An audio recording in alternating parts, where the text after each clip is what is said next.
الحمدللہ وکفا والسلام علی عبادہ الذین اصطفیٰ اما بعد فاعوذ باللہ من الشیطان الرجیم بسم اللہ الرحمن الرحیم۔ ہمارا آج کا سبق سورہ آل عمران کے بارے میں ہے۔ آج الحمدللہ ہماری سورہ آل عمران شروع ہو رہی ہے۔ یہاں پر یہ سورہ آل عمران جو ہے یہ مدینہ میں نازل ہوئی اور اس میں 200 آیات ہیں اور 20 رکوع ہیں۔ یہاں پر سورہ آل عمران جو ہے اس میں یہود و نصارہ اور مشرکین سب پر حجت ہے۔ سورہ آل عمران کی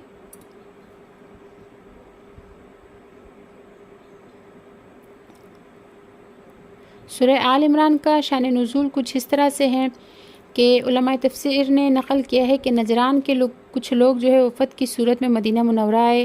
یہ لوگ نصارہ تھے، ان کا یہ وفد 60 افراد پر مشتمل تھا۔ ان میں 14 آدمی ایسے تھے جو ان کے قوم کے سردار تھے۔ نبی کریم صلی اللہ علیہ وسلم نے ان کو اسلام قبول کرنے کی دعوت دی۔ انہوں نے کہا کہ ہمارا دین تو اسلام ہی ہے، ہم آپ سے پہلے اس دین کو قبول کر چکے ہیں۔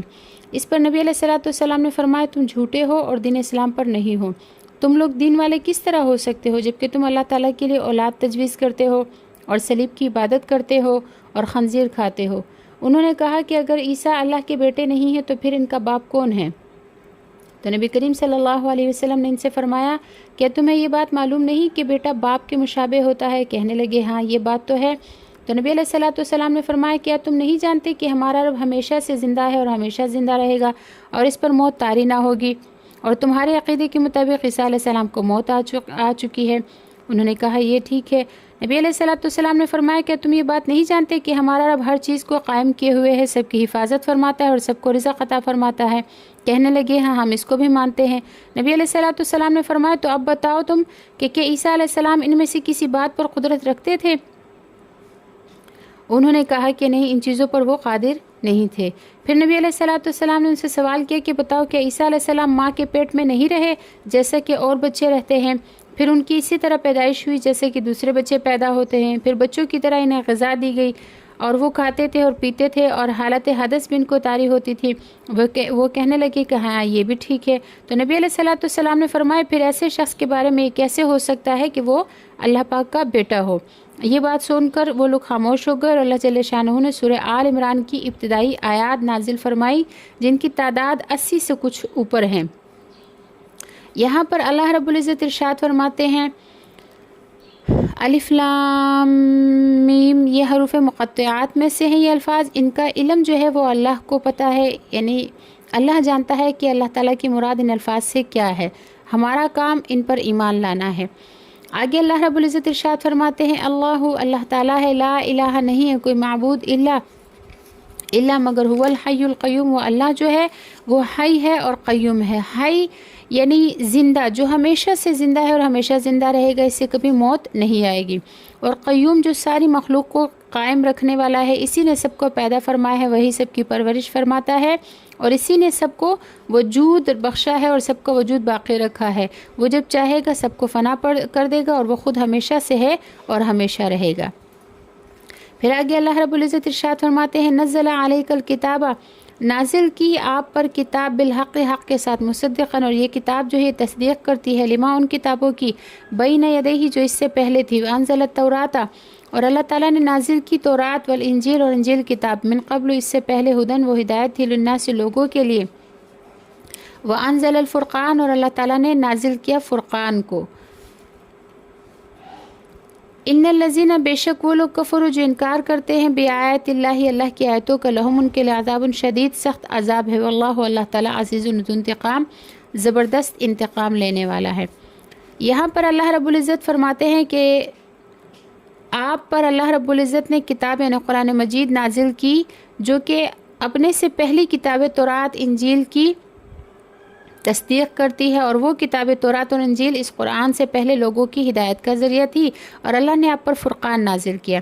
اس آیت میں قرآن مجید اور تورات شریف اور انجیل شریف کے نازل فرمانے کا ذکر فرمایا ہے۔ قرآن کے بارے میں فرمایا کہ وہ ان سب کتابوں کی تصدیق کرنے والی کتاب ہے جو اس سے پہلے نازل کی گئی۔ پھر فرمایا کہ وانزل الفرقان، لفظ فرقان جو ہے اس سے یہاں کیا مراد ہے، اس کے بارے میں صاحب روح المعانی نے متعدد اقوال نقل کیے ہیں۔ حضرت قتادہ تابعی رحمۃ اللہ علیہ کا ارشاد ہے کہ الفرقان سے قرآن مراد ہے، جو حق اور باطل کے درمیان فرق کرنے والی کتاب ہے، اور ایک قول یہ ہے کہ اس سے تمام کتب الہیہ مراد ہیں، اور بعض حضرات نے فرمایا کہ اس سے زبور مراد ہے جو حضرت داؤد علیہ السلام پر نازل ہوئی۔ مشہور 4 کتابوں میں سے 3 کا ذکر فرما کر، یعنی قرآن کا اور انجیل اور تورات کا ذکر فرما کر وانزل الفرقان میں زبور شریف کا ذکر فرمایا ہے۔ پھر آگے اللہ رب العزت ارشاد فرماتے ہیں ان اللہ، بے شک اللہ تعالیٰ جو ہے لا یخفی نہیں چھپی علیہ اس پر شیء ان کوئی چیز فی الارض زمین میں ولا فی السماء اور نہ ہی آسمان میں۔ یہاں پر اللہ رب العزت ارشاد فرماتے ہیں کہ زمین اور آسمان میں کوئی ایسی چیز نہیں جو اللہ تعالیٰ سے پوشیدہ ہو، اللہ تعالیٰ سے چھپی ہوئی ہو۔ صاحب روح المعانی لکھتے ہیں کہ ارض و سما سے پورا عالم مراد ہے، آسمان اور زمین کے علاوہ بھی مخلوقات ہیں، ان میں سے کوئی چیز بھی اللہ تعالیٰ کے علم سے باہر نہیں۔ آسمان و زمین چونکہ نظروں کے سامنے ہیں اور عام طور سے لوگ انہیں جانتے ہیں، اس لیے ان کا ذکر فرمایا، لہٰذا یہاں پر جز کا ذکر فرما کر کل کا ارادہ فرمایا۔ پھر اللہ رب العزت ارشاد فرماتے ہیں کہ هو الذی، اللہ تعالیٰ وہ ذات ہے، یصورکم جو تمہاری تصویریں بناتا ہے، فی الارحام رحموں میں، کیف یشاء جس طرح چاہے، لا الہ نہیں ہے کوئی معبود الا مگر هو العزیز الحکیم، وہ اللہ زبردست حکمت والا ہے۔ یہاں اللہ جل شانہ کی ایک اور خاص صفت بیان فرمائی اور فرمایا کہ اللہ وہ ذات ہے جو تمہاری صورتیں بناتا ہے ماؤں کے رحموں میں جس طرح چاہتا ہے۔ یہ ایک ایسی صفت ہے جسے موحد اور مشرک سبھی مانتے ہیں اور تسلیم کرتے ہیں۔ اللہ تعالیٰ جس طرح چاہتا ہے ماؤں کے رحموں میں تصویریں بنا دیتا ہے، کسی کے اعضاء صحیح سالم ہے تو کسی میں نقص ڈال دیتا ہے، کوئی کالا ہے، کوئی گورا ہے، کوئی مذکر ہے، کوئی مؤنث ہے۔ اسی طرح جو ہے کسی کا ہاتھ ٹیڑھا ہے، اور کوئی ایسے ہیں کہ کسی کا کان تو ہے مگر بہرا پیدا ہوا، زبان تو ہے مگر گونگا ہے، اور اسی طرح کی کتنی چیزیں ہیں جو جس میں نہ باپ کچھ کر سکتا ہے اور نہ ماں کچھ کر سکتی ہے، نہ پیدا ہونے والا خود کوئی طاقت رکھتا ہے۔ اللہ تعالیٰ جیسی صورت بنا دے اسی صورت میں عالم دنیا میں انسانوں کے بچے ظہیر پذیر ہو جاتے ہیں، اور انسانوں کے علاوہ دوسری مخلوق کا بھی یہی حال ہے۔ اس میں اس بات کی طرف اشارہ ہے کہ جو اپنی صورت خود نہیں بنا سکتا وہ کیا معبود ہو سکتا ہے۔ خالق اور مالک نے اس کی جیسی صورت بنا دی، وہ مجبور ہے کہ اسی صورت میں رہے۔ اسے یہ مرتبہ کہاں حاصل ہو سکتا ہے کہ اس کی عبادت کی جائے؟ تو اس میں حضرت عیسیٰ علیہ السلام کو خدا ماننے والوں کی بھی واضح تردید ہو گئی کہ حضرت عیسیٰ علیہ السلام نہ خود پیدا ہوئے نہ اپنی صورت بنا سکے، تو ان کو خدا ماننا سراسر گمراہی ہے۔ پھر آگے اللہ رب العزت ارشاد فرماتے ہیں هو الذی، اللہ تعالیٰ وہ ذات ہے، انزل علیک الکتاب کہ جس نے نازل فرمائی آپ پر کتاب، منہ اس کتاب میں آیات محکمات، کچھ آیات جو ہے وہ محکم ہیں، محکمات میں سے ہیں، ہن ام الکتاب جو کہ ام الکتاب ہے یعنی اصل کتاب ہے، وہ اخر متشابہات اور دوسری آیات جو ہیں وہ متشابہات ہیں۔ یہاں محکمات سے وہ آیات مراد ہے جن کا مطلب ظاہر اور واضح ہو، اور متشابہات سے وہ آیات مراد ہے جن میں صاحب کلام کی مراد ہمیں معلوم نہیں ہے۔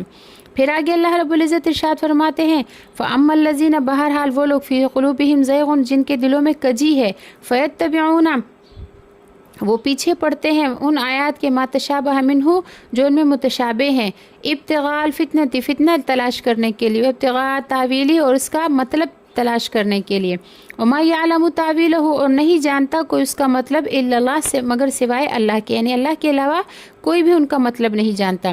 والراسخون اور وہ لوگ جو مضبوط ہے فی العلم علم میں، یقولون وہ کہتے ہیں آمنا بہ کہ ہم اس پر ایمان لائے، یعنی جو محکمات ہیں یا متشابہات ہیں ہم سب پر ایمان لائے، کل من عند ربنا، یہ محکمات اور متشابہات سب ہمارے رب کی طرف سے ہے، وما یذکر نہیں ہے نصیحت الا مگر ان لوگوں کے لیے اولو الالباب جو عقل والے ہیں۔ یہاں پر اللہ رب العزت ارشاد فرماتے ہیں کہ والراسخون فی العلم یقولون آمنا بہ کل من عند ربنا، کہ جو لوگ علم میں راسخ ہیں یعنی مضبوط ہے وہ کہتے ہیں کہ ہم اس پر ایمان لائے، سب ہمارے رب کی طرف سے ہے، چاہے کوئی محکمات آیات ہے یا متشابہات سب ہمارے رب کی طرف سے ہیں۔ جو لوگ قرآن کی تعلیمات کا مرکز اور محور آیات محکمات کو مانتے ہیں اور متشابہات کے بارے میں اپنے علم کے قصور کا اعتراف کرتے ہیں اور ان کے حقیقی معنی کو اللہ کے سپرد کرتے ہوئے یوں کہہ کر آگے بڑھ جاتے ہیں کہ ان کا جو بھی مفہوم اللہ کے نزدیک ہے ہم اسے تسلیم کرتے ہیں، اس پر ہمارا ایمان ہے، تو ان کو راسخ فی العلم فرمایا۔ پھر آگے اللہ رب العزت ارشاد فرماتے ہیں کہ ربنا یعنی یہ راسخ فی العلم لوگ جو ہے یہ دعا کرتے ہیں کہ ربنا اے ہمارے رب لا تزغ قلوبنا آپ نہ موڑیے ہمارے دلوں کو بعد اس کے اذ ہدیتنا جب کہ آپ نے ہمیں ہدایت دی، وہب لنا من لدنک رحمہ اور ہمیں اپنے پاس سے رحمت عطا فرمائیے، انک انت الوہاب بے شک آپ بہت عطا فرمانے والے ہیں۔ ان دونوں آیتوں میں ان لوگوں کی دعا نقل فرمائی ہے جنہیں رسوخ فی العلم حاصل ہے، وہ یوں دعا کرتے ہیں کہ اے ہمارے رب آپ نے ہم کو ہدایت عطا فرمائی ہے، ہم کو ہدایت پر ہی رکھیے، ہمارے دلوں میں کجی اور ٹیڑھا پن نہ پیدا فرمائیے۔ پھر آگے دعا کرتے ہیں کہ ربنا اے ہمارے رب انک جامع الناس بے شک آپ جمع کرنے والے ہیں لوگوں کو لیومن اس دن میں لا ریب فیہ کہ جس دن کے آنے میں کوئی شک نہیں، یعنی یوم القیامہ۔ ان اللہ بے شک اللہ تعالیٰ لا یخلف المیعاد اپنے وعدے کے خلاف نہیں فرماتا۔ تو یہاں پر جو ہے یہ ارشاد فرمایا ہے کہ جو راسخ فی العلم ہے وہ یہ دعا کرتے رہتے ہیں کہ اللہ ہمارا ایمان محکمات پر بھی ہے اور متشابہات پر بھی، لہٰذا آپ نے ہمیں ہدایت دی تو یہ آپ نے ہمیں اپنے پاس سے بڑی رحمت عطا فرمائی ہے، اور یہ رحمت عامہ ہمیں دنیا میں بھی شامل ہو اور آخرت میں بھی شامل ہو، لہٰذا ہدایت کے بعد جو ہے ہمیں گمراہی سے دور فرما دیجیے اور گمراہی سے ہماری حفاظت فرما دیجیے۔ در حقیقت یہ دعا بہت اہم ہے اور یہ دعا برابر کرتے رہنا چاہیے۔ بہت سے لوگوں نے ہدایت اختیار کرنے کے بعد گمراہی اختیار کر لی، فتنہ گروں کے اتباع میں لگ گئے اور فتنے میں پڑ گئے اور ایمان کھو بیٹھے اور ہدایت سے ہاتھ دھو بیٹھے۔ اللہ رب العزت ہمارے جان مال عزت آبرو اور ایمانوں کی حفاظت فرمائے۔ صحیح مسلم میں ہے کہ نبی کریم صلی اللہ علیہ وسلم نے ارشاد فرمایا کہ بلا شبہ بنی آدم کے دل سب کے سب رحمان کے قبضہ میں ہیں، وہ جیسے چاہے پھیر دے۔ پھر آپ علیہ الصلوۃ والسلام نے یہ دعا فرمائی کہ اللہم مصرف القلوب صرف قلوبنا علی طاعتک، اے دلوں کے پھیرنے والے ہمارے دلوں کو اپنی فرمانبرداری کی طرف پھیر دیجیے، یعنی اپنی فرمانبرداری میں لگائے رکھیے۔ اللہ رب العزت ہمارے دلوں کو بھی اپنی اطاعت اور فرمانبرداری کی طرف پھیر دے اور گمراہی سے جو ہے ہماری حفاظت فرمائے اور ہمارے ایمانوں کی حفاظت فرمائے اور ایمان پر ہمیں استقامت نصیب فرمائے۔ وآخر دعوانا ان الحمد للہ رب العالمین۔ السلام علیکم ورحمۃ اللہ وبرکاتہ۔